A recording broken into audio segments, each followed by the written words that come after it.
Hello, this is Abram CE, and today I'm going to be going over the assembly of an Open MVS kit. The kit is now available on laserbear.net, so I figured that it'd be good to go over the simple assembly and some of the catches that you can run into when assembling the kit for yourself. So this is how it would arrive if you got a full kit from me, but you can always get the component kits from me and the actual case from laserbear.net. So you'll be getting the power supply along with this cable, the set of PCBs that you'd be using for the installation, and the case. Okay, so looking at the case, it comes as a cart throat along with a cart brace, the upper shell, the bottom shell, and inside will be the contents of the component kit. Okay, let's put this aside.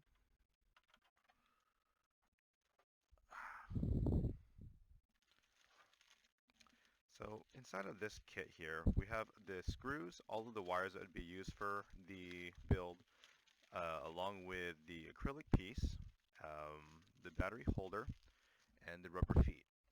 So we have the screws for 4 different components, being the controller ports, the bottom shell, the main motherboard screws, and the cart brace. We got the LIR 2032 for the rechargeable battery circuit, an Allen key, the 6-pin wire that goes from the front board to the rear board, the 2-pin JST wire for the audio circuit, and the power socket for the back panel. So to get started, let's go ahead and do some board prep first. So I'll just set this stuff aside for now. So when you're prepping the boards, the main things that you have to do is either clip the battery off or remove the battery, or also remove the heatsink and solder on the audio wires onto this particular side of the motherboard. So there are some ways that you can go across this. First thing is going to be removing the heatsink. So for that, there's a screw here that you can just remove.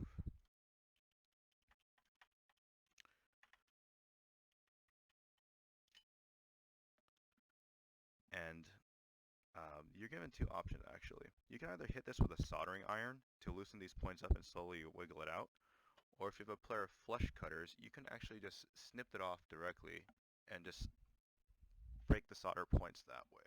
So if you just want to do it quick and dirty, because for example, you're never going to use this board again inside of an arcade, or you don't really care for the heatsink and you just want to do it a destructive way, you can just clip those to weaken up the solder joints and flex it back and forth, and soon enough, there you go, it's off.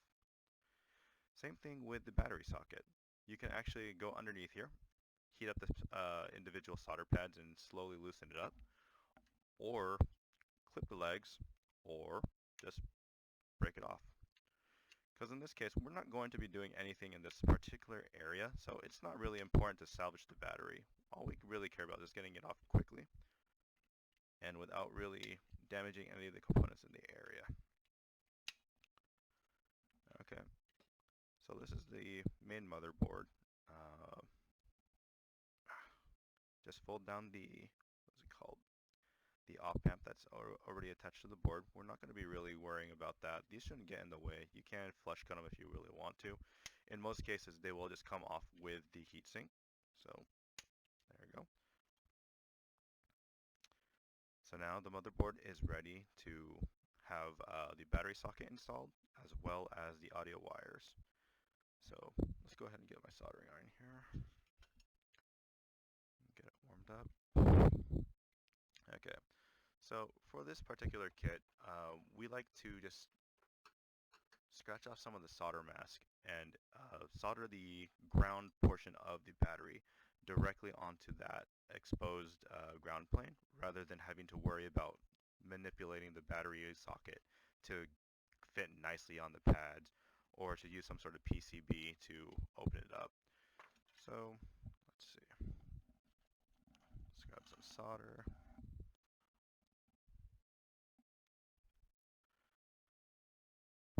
these.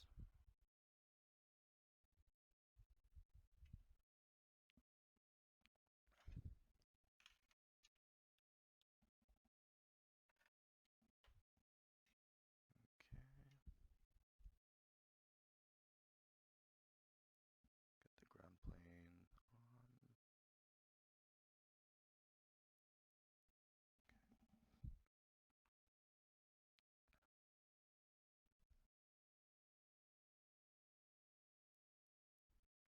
Okay, so that's there.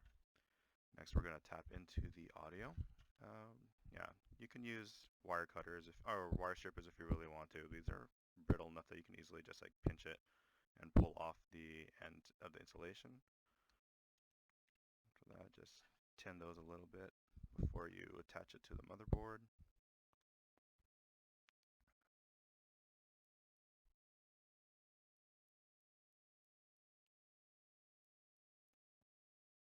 Okay.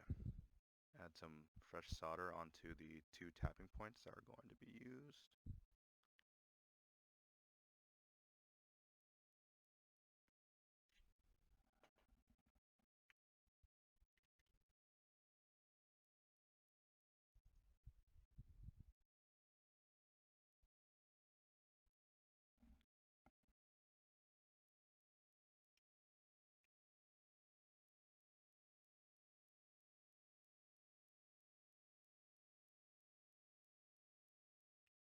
Okay. Let's give it a little test right here. Yep. Okay, so that should be good to go. No longer need the heat sink really. So as far as we're concerned, the board is actually prepped to go. Alright, so moving on to the case, we're going to start with the bottom portion of the shell first. So before we attach the rear of the board, we're going to attach the controller ports into these 4 particular screws right here. So just grab your PCB.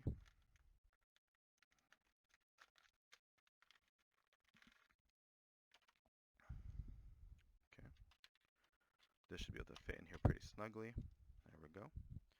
So when I originally gave out the kits, I wasn't sure if anybody would have the particular hardware required to screw in the M3 screws I provided. So I gave the Allen key with each of the kits, but to be honest, if you really wanted to, you could use, for example, a Torx bit, which makes it a lot easier, especially if you want to use it with a drill, electrical screwdriver, or a nice handle for a screwdriver as well. You can get those anywhere from Home Depot. They're normally like $1 a bit. Very useful. Or I'm planning to see if people would actually be in more favor of like using a T10 Torx bit just included with the kit rather than the Allen key. But that's another assumption that everybody has a screwdriver ready. But yeah, just for this install, I'll be using a manual screwdriver rather than my usual electric screwdriver set. Alright, so for this, just grab one of the screws.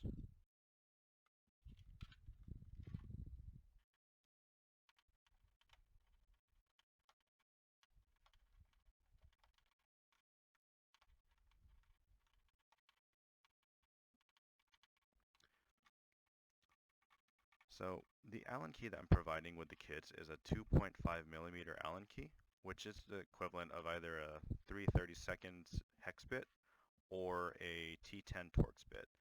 Those are all compatible with these particular screws. So just to show T10 Torx bit rather than that 3/32 that I was using earlier. They're all able to drive it just fine. You can use the Allen key if you really wanted to, but this here, which is like a good 20 turns, takes a long time. So these screws could technically be shorter if you wanted to, but given that you're going to be pushing into it with a controller, I want to make them as strong as possible. I mean, let's see. Yeah, this is what I typically use, an electric screwdriver. So you can see just how much quicker this is if you have the proper hardware or tools for it. Just done.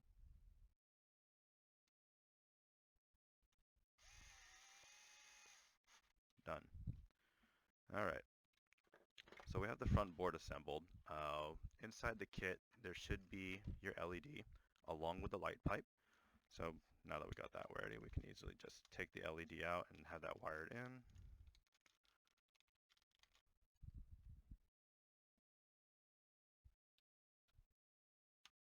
Alright, it's good to go. So now we can start assembling the rear panel.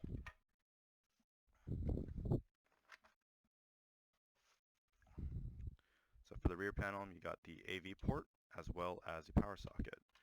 The hex nut should be attached to the power socket already, so just grab that, feed it out, place it in there.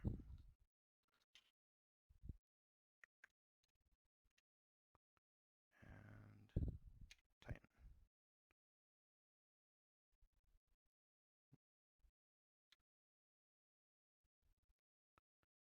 There we go.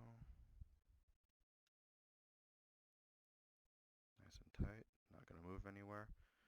Then we're going to go back in here. Yeah.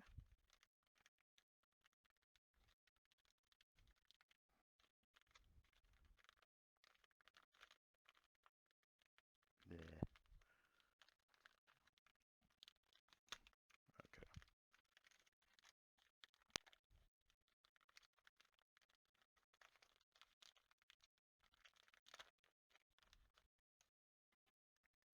Okay, so this should just be able to slot into here. Okay, nice and flush. And we got the last two screws from the controller and AV board pouch.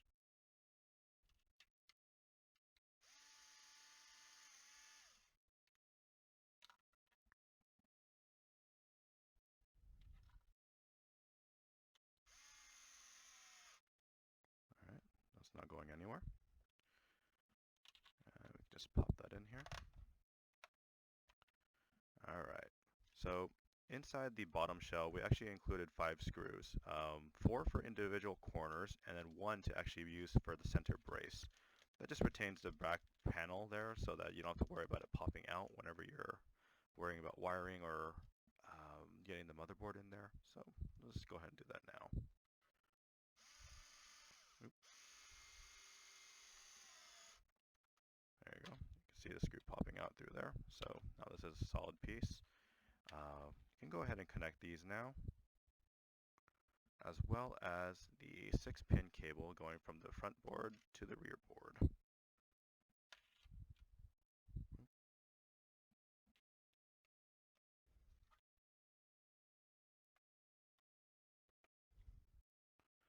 Alright, so now we're good to actually install the motherboard if we really wanted to. So, where did I put it? Oops. Alright, so when installing the motherboard, first thing I'd like to do is guide the 6-pin cable onto the right side of the jammer edge, as well as the power cable. Once you get those two pushed through there, you can start slotting it into the front board connector. So now the 6-pin is pretty well routed. You don't have to worry about that. It will lay flat underneath the board. You can start pulling up some of the slack if you want to get it out of the front and to the rear instead. But now we want to worry about routing the audio cable. Typically, I just route that through here. Take the loop end through here and route it directly underneath. Now this will be able to come up and attach into the AV board. Alright, same deal goes for the power. We're going to be routing it underneath the motherboard, staying clear of these 3 screw holes. So you have the 2 cart slot holes as well as the back corner of the motherboard. So if assembled correctly, you should be able to easily pull the power leads, move it around freely without having to feel it snag on any of the like capacitors or the pins from the cart slot there. So one thing I have seen people do is when they're screwing in the cart slot, this wire can get pinched underneath it and you end up severing the power leads that way. So yeah, just make sure that there's no play, or you're able to play with the wire while the board is installed. And that just means that it's not snagging on anything. You don't have to worry about it being broken by any of the screws or pin heads. Alright, so now that that is situated, we can start moving on to the motherboard corners.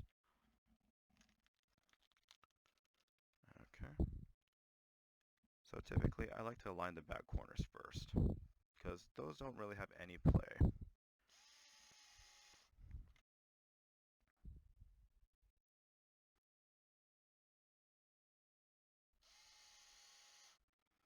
Okay. Now, for the front corners, this is another pain point. Depending on the angle that the JAMA edge was soldered together, they're done manually, so they're not all like to the same spec every time. There can be a little bit of play in the motherboard. So, typically, I just like to screw it down to the point that I see that the head of the screw is laying flat with the motherboard.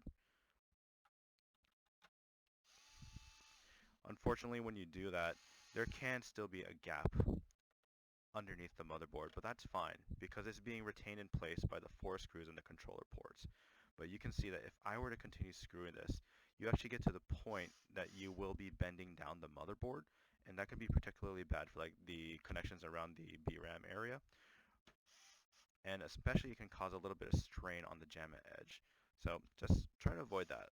Let it loose so that you don't see the board flexing at all. Again, you're not going to see this moving at all when you're playing with it, given that the cart slot is going to be taking the majority of the movement, and the 4 screws on the AV board are going to hold, or the front board are going to hold it in place. All right, so that is pretty much the wiring necessary. Everything is screwed in. This is all solid. If you want to give it a test now, this would be adequate time to do it, because you have your AV ports available, your power jacks, power button, and your power LED. So this is pretty much fully assembled for the bottom portion. So now we can move on to the top.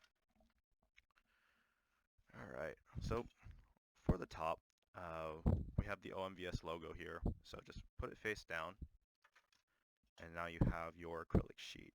You can just remove these pieces of adhesive backing.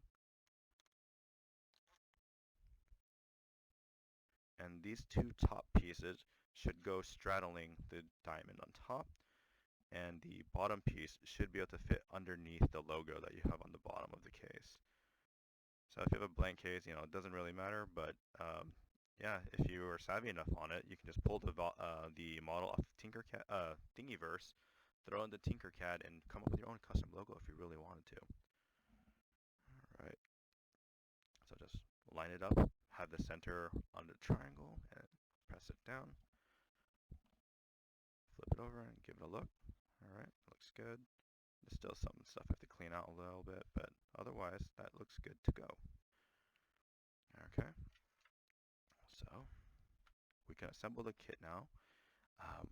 Now that we have the top portion ready to go and the bottom portions all wired up, just insert the LED. And oh yeah, another nice little caveat as well is you can pop these button covers off the front pretty easily and put them back on later on. So rather than trying to fit the button cover through the back of the piece of the top shelf, just pop them off. Makes installing a little bit easier for you.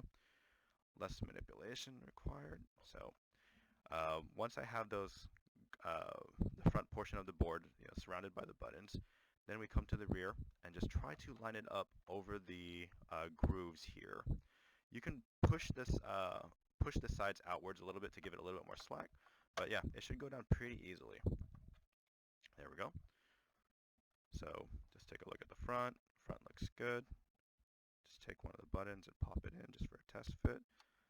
Sometimes they don't always play nicely, but just give it a couple pushes and you'll be able to see it start to line up with the holes later on. Let's see. Okay, that's good. Other side. And if you're having trouble doing this, you can always assemble the corner screws in so that the case isn't really playing around and moving. But yeah, I mean, it's pretty good in its current state. All right. So next thing we're going to do is put on the cart brace. Just make sure that all the wires are out of the way. You're not going to have anything pinching. And depending if you have a DFO installed, we already have it cut out on the cart slot to make space for either the VMC, the NeoBIOS Master, or a DFO install.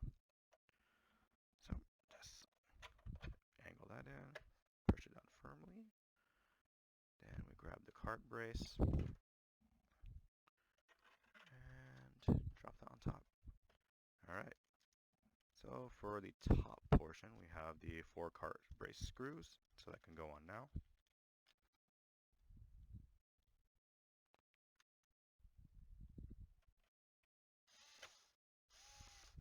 Okay, that's 1.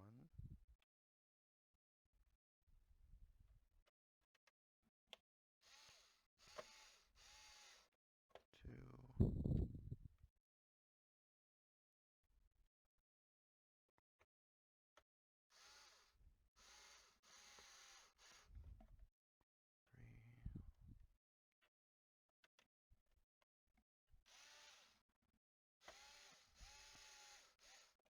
4.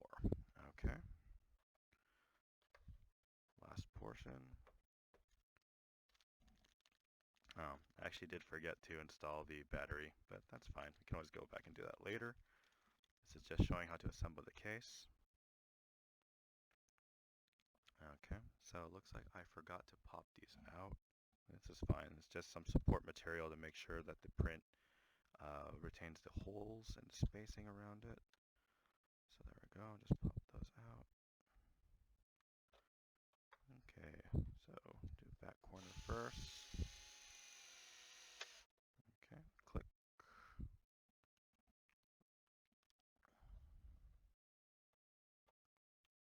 Front corner.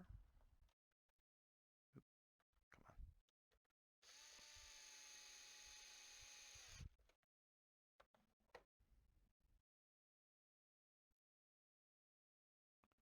Back corner.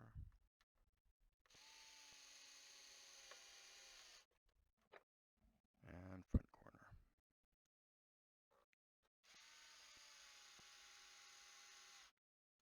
Alright, so the case is solid.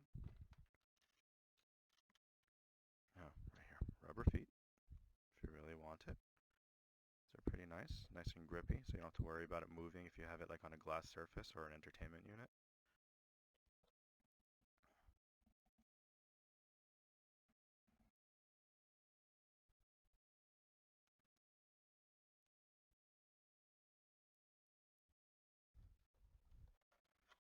Alright, that's it. The unit is good to go. Just make sure the buttons have, got some dirt in there, that's fine though. Just make sure that the buttons are able to press firmly. Oh, I did miss something, dang. Alright, so inside the baggie with the LED, you have the light pipe. The light pipe is just there to diffuse the LED, so just align it with the front. And if you can't really get a good, what's called, good amount of pressure with your thumb, you can always just use something flat, like a flathead screwdriver or something, just to lever it down a little bit. There we go. It's all flush. So let's see.